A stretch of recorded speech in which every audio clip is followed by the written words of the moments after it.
Hi everyone, I'm Marco Strange, and here we are with Labanek and Mangoloo Cosplays. Nice to see you again. You've actually done an interview on the site I write for, Strangecast News. I just wanted to say thank you for that again.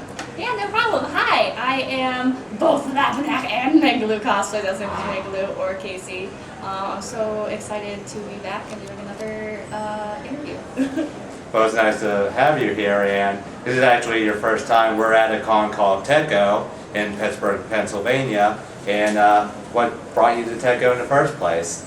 Well, I have a lot of friends who go here, and a lot of them recommended that I check it out. And with it being so close, I was like, oh, why not? Like, I'll go and see how it is. Like, I've seen some like really cool like photographs of like cosplay photography and things here. Like, I love like the cityscape and like that kind of thing. And I was just like, I'm gonna go check it out. Like, I'm all for like new experiences and things. So here I am. So usually, like, when I first met you, it was at Colossal Con, and you've gone to cons like KatsuCon and Otakon, and those are usually bigger ones, and Tekko is more of a small con.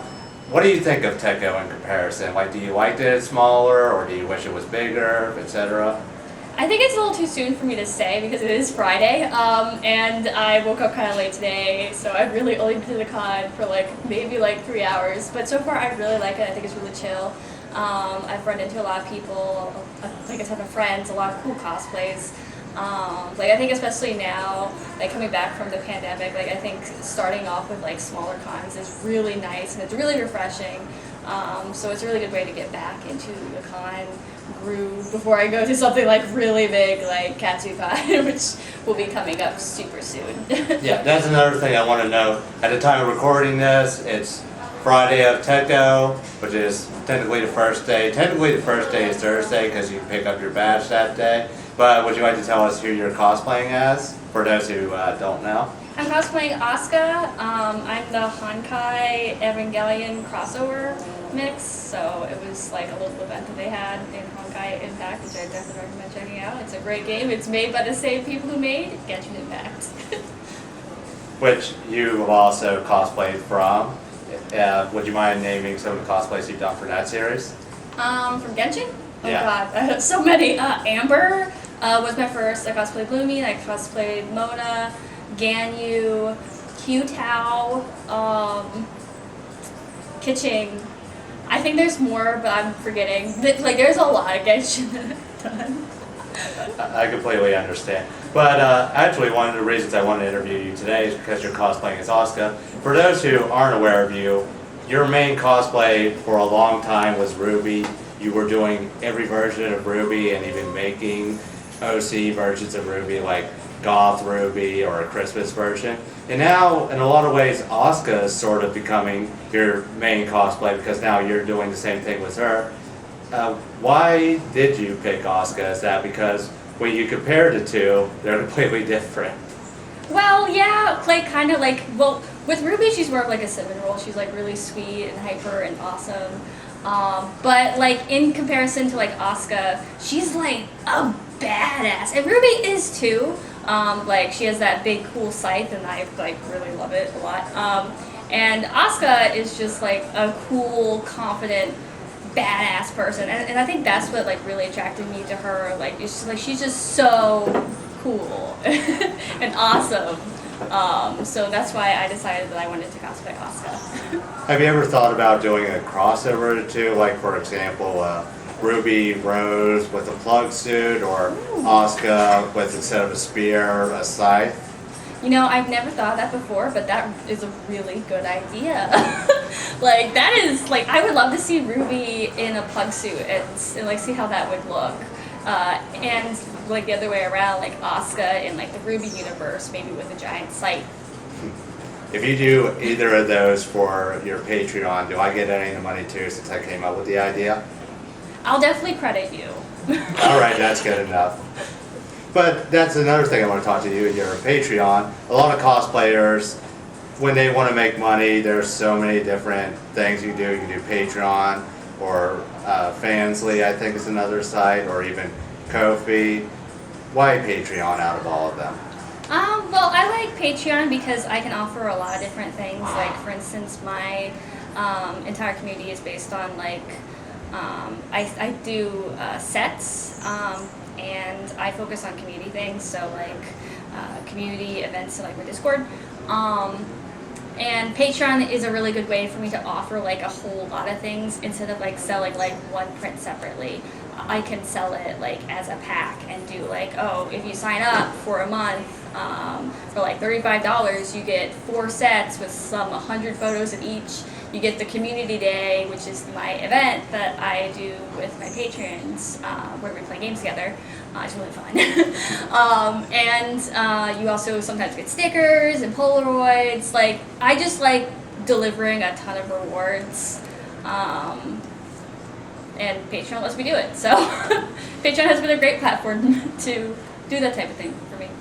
And speaking of rewards, one of your most popular ones is your what you call the cute roar. It's cosplay boudoir, but you came up with the name cute roar. Where did you come up with the name for that? Like, how did you go from just regular boudoir to saying, hey, I'll make it unique and call it cute roar? Okay, so so it's actually funny with that. Like when we were trying to decide the name for it, I personally really like puns and plays on words. And I thought that cute roar kind of sounded like boudoir. Like it kind of rhymes, right? Kind of. Yeah, I like, can hear it. Yeah. So like I was like, you know, it's perfect. Plus, like it's like the definition of who I am because I can be cute, but I could be raw too, which is like hot. So I thought it described the tier really well while also playing into my humor with puns. I completely understand. And you've actually made that a hashtag on Instagram now. I have to ask though, is that one that only you could use, or is it like something like, you know, for example, I have my own spicy shoes coming out.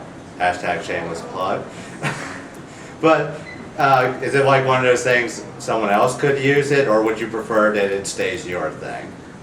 I mean, like, I made it as, like, something for, like, my followers to easily find, like, my spicy stuff without having to search through my entire Instagram feed, because there's some, like, 3,000 photos in it, and I'm just like, that's a lot to sort through, and I know that it would be much better to have it in its own hashtag for people to find. Like, I would say personally, like, it is for me, like, I did make it for me personally. Like, I can't be like, oh, well, these people can't use it. Like, I can't, like, claim and like copyright the term cute raw because it's a common phrase. Like if you look up hashtag cute raw, like without cute raw cosplays, you actually get like a bunch of like cute puppies and like kitties and things, and like I was like, I could use this hashtag, but I don't want to like pollute it with my like really sexy cosplays. So I decided to just make my own as a way for my followers to find my spicy stuff without having to search through the entirety of my Instagram. That's completely understandable. But there's another thing I want to ask you about cute roar. Like one thing like people argue about, or maybe that's the wrong word to use, but when they think about doing a cosplay as a career, they debate on, well, should I do these shoots or should I not? Did you have trouble like when you were first starting out with coming up with that? And what was the thing that made you decide, if you did have trouble, like, okay, these are okay to do and be a thing that I can make money off of? I think with me, like when I started cosplay, like I slowly got into it. I started with very like tame stuff, like Micro B and a whole bunch of other costumes. Like I did Borderlands for a long time. I had like 9 Borderlands cosplays. It was insane. But I slowly got more into cosplay and like more serious about it. As I grew, I decided to experiment with like new things, like for instance boudoir and cute raw. Like I experimented with that. And what was nice was I got to experiment with it at my own pace.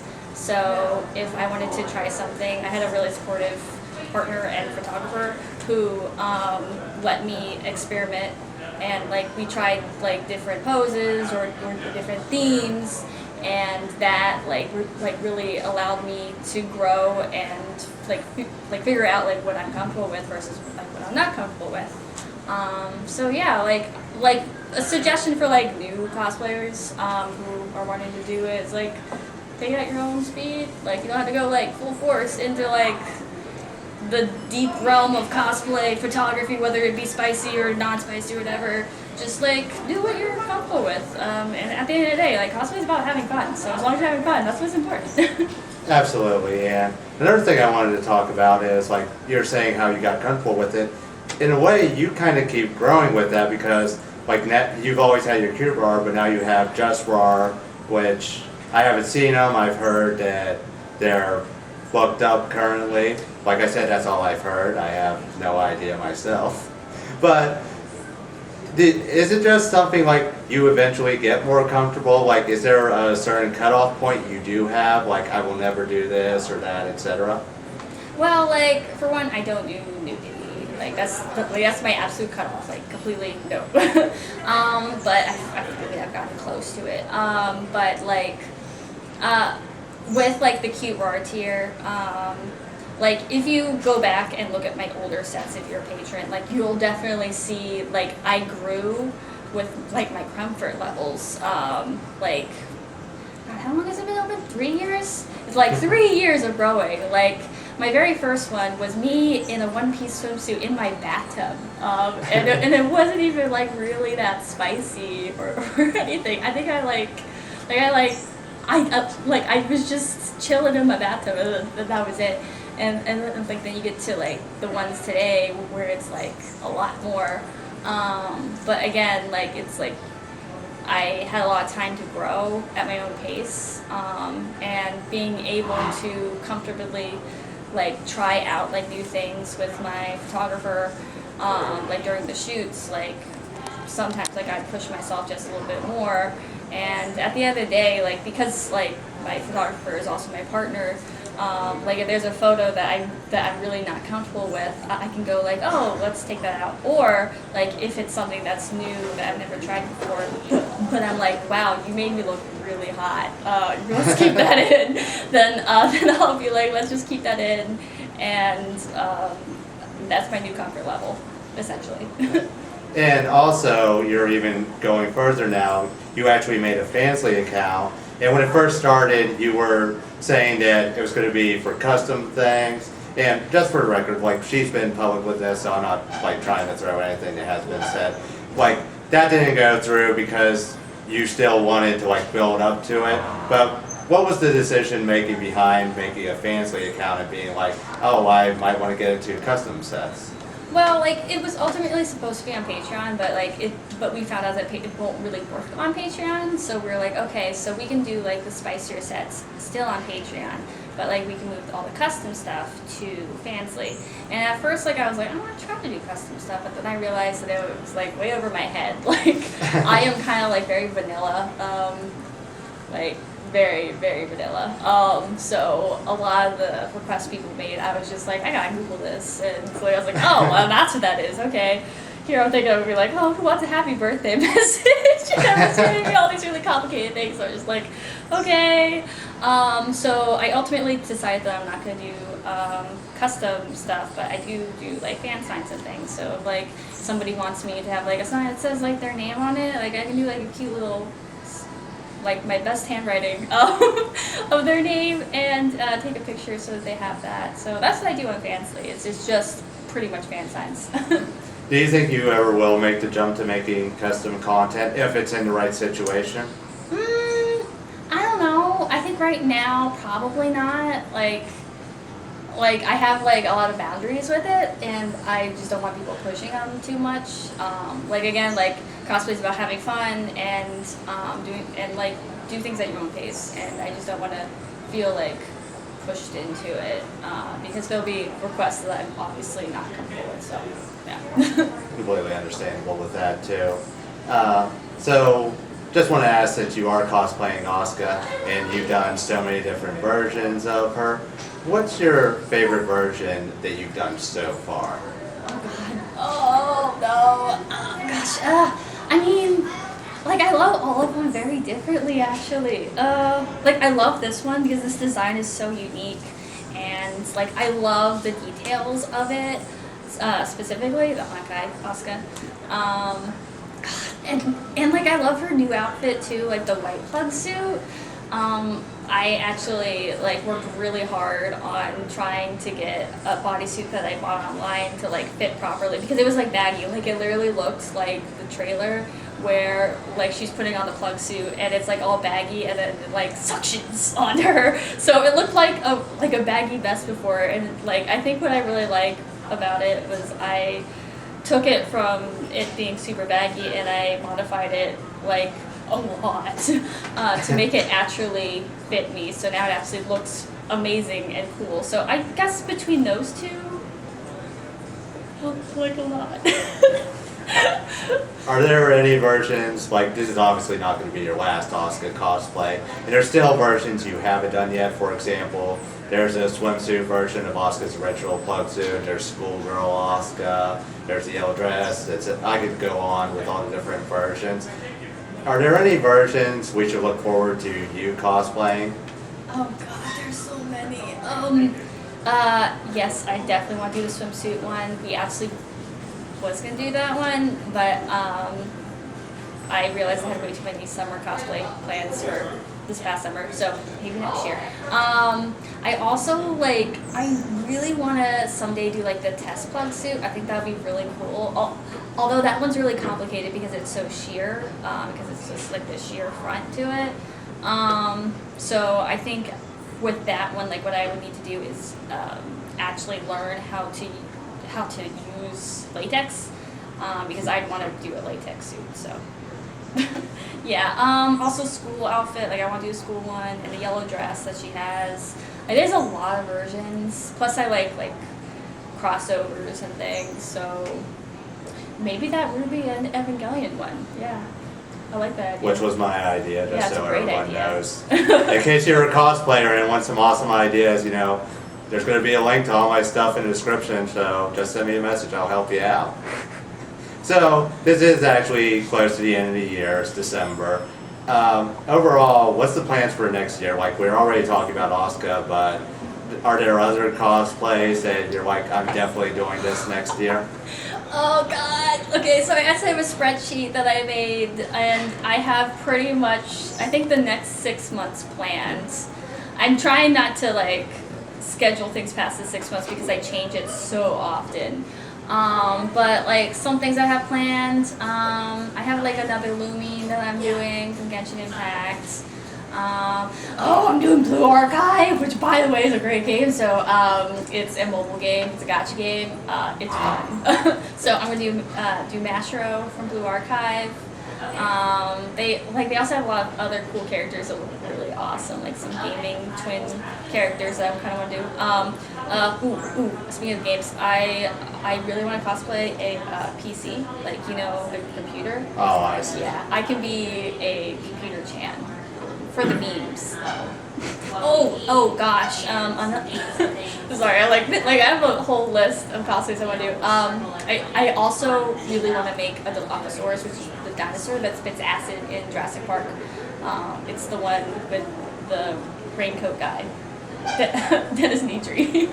I want to cosplay that. So I definitely have a long list of plans. I think there's some 40 costumes on it. It's bad. Well, it's been nice talking to you. I'm pretty sure it's gone on for over 10 minutes at this point. I honestly have no idea how long it is, but it's probably close to wrapping it up. Is there anything you'd like to say to close it off, though? Like anything to your fans or something like that? To say, well, I hope that you guys are all well and you also have an amazing day and stay safe out there. Follow your dreams. Yeah. And don't be a baka. That's all. Okay, one last question about the custom content. Could I please pay just to have a video of Asuka saying Baka Shinji in the most angry way possible? I was planning on doing a video like that anyway. You'll probably see it on TikTok. I have the best ideas, don't I? It's a very good idea. Anyways, that's it, guys. I hope you enjoyed this interview. Please subscribe if you'd like to see more of these videos in the future. Also, follow my stuff. Like I said, it's going to be in the description. Follow her stuff. It's going to be in the description as well. So, that's it, and we'll see you guys later.